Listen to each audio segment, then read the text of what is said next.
Error 10. Welcome to this video. I'm sorry you're facing difficulties, but we are going to fix this error 10 super quick and easy. Let's start with explaining the error itself. Error 10 tells you that the evaporator or cooling block is too cold.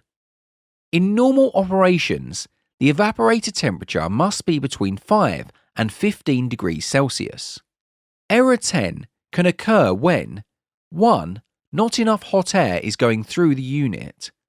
2. Water flow is too high. Now we know the two causes of this error, it's time to check and repair. Firstly, let's have a closer look at the first cause. Not enough hot air is going through the unit. This can be caused by 4 different factors. Firstly, 1.1.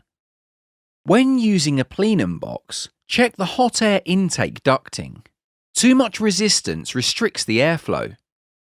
Prevent sharp bends and use the biggest diameter ducting possible.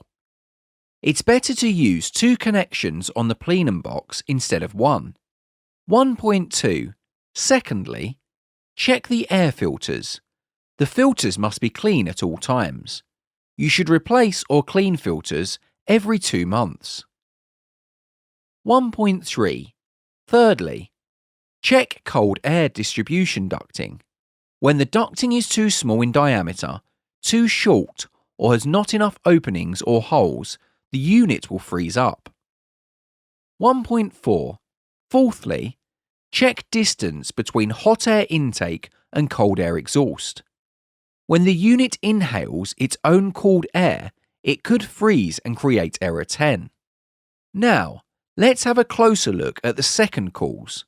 Water flow is too high. 2.1. You can check the water flow by using a stopwatch and bucket. 2.2.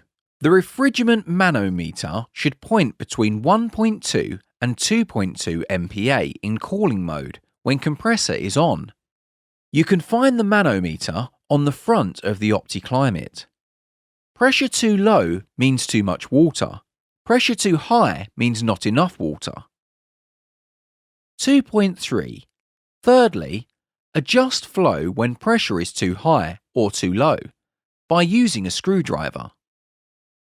Now, press and hold the R button to erase error 10 from your Opticlimate control panel. I hope all worked out well for you and that the error has now been resolved. Should you require any additional assistance, please do not hesitate to contact us.